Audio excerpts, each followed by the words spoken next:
নমস্কার বন্ধুরা, নূপুরস daily life cooking চ্যানেলে আপনাদের সবাইকে স্বাগত জানাই। আজ আমি তৈরি করব আমিষ মোচার ঘন্ট। মোচার ঘন্ট খেতে প্রায় সকলেই ভীষণ ভালোবাসে, তাই আজ আমিও তৈরি করে ফেললাম মোচার ঘন্ট। মোচার ঘন্ট তৈরি করার জন্য প্রথমে মোচাটাকে ছাড়িয়ে কেটে নেব। মোচার যে ফুলগুলো আছে সেগুলো আমি প্রথমে ছাড়িয়ে নিচ্ছি।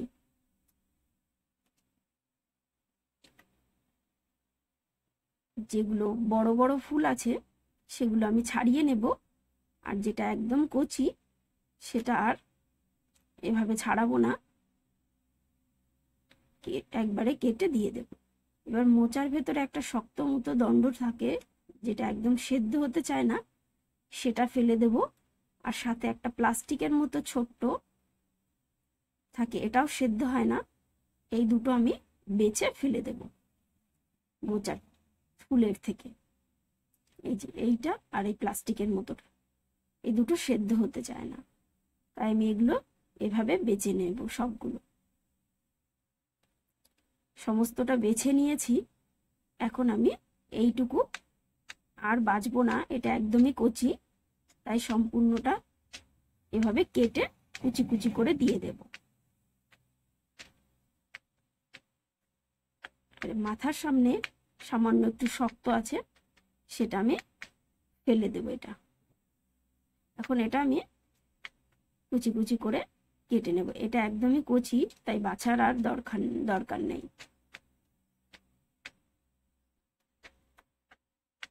এটা কেটে নিয়েছি, এর মধ্যে যে শক্ত অংশটা আছে আমি সেটা ফেলে দিলাম।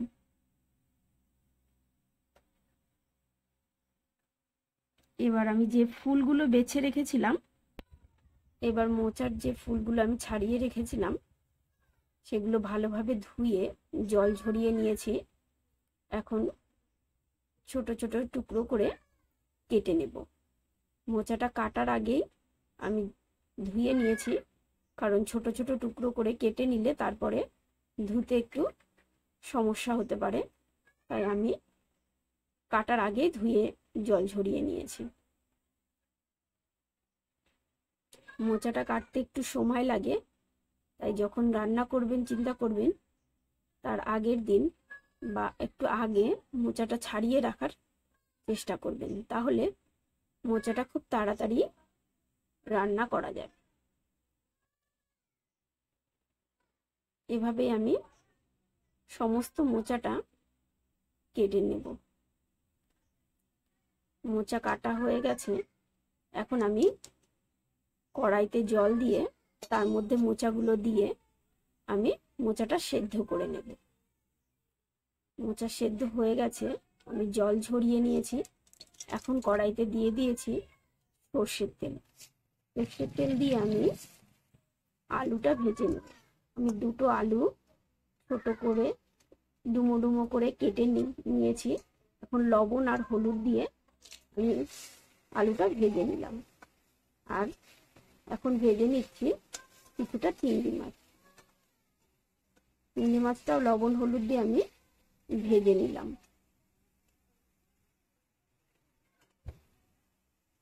ভাজা হয়ে গেছে, চিংড়ি মাছটা আমি সম্পূর্ণ তুলে নিচ্ছি। এখন কড়াইতে দিয়ে দিচ্ছি আরেকটু সামান্য তেল। সর্ষের তেল দিয়েই আমি মোচাটা রান্না করছি। তেলের মধ্যে দিয়ে দিলাম সামান্য জিরে ফোড়ন, একটা শুকনো লঙ্কা ও একটা তেজপাতা, আর দিয়েছি একটা পেঁয়াজ কুচি।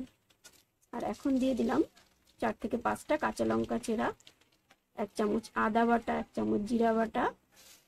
লবণ ও হলুদ দিয়ে আমি মশলাটা কষিয়ে নিয়েছি।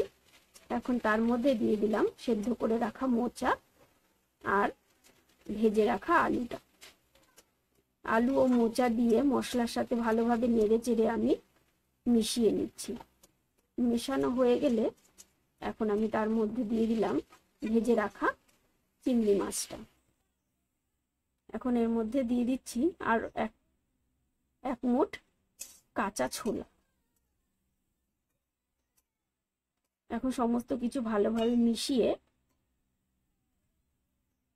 আমি ঢাকা দিয়ে একটু রেখে দিয়েছিলাম। এখন অনেকটাই হয়ে এসেছে। এর মধ্যে দিয়ে দিলাম 1 চামচ চিনি। চিনি দিয়েও আমি আবারও নেড়ে চেড়ে একটু মিশিয়ে নিচ্ছি। মোচা অনেকভাবেই রান্না করা যায়, আমি আজ এইভাবেই মোচাটা তৈরি করলাম।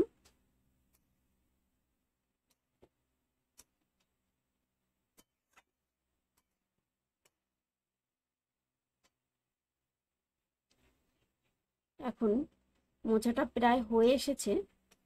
আমি নেড়ে চেড়ে তার মধ্যে দিয়ে দিয়েছি 1 চামচ গরম মশলা।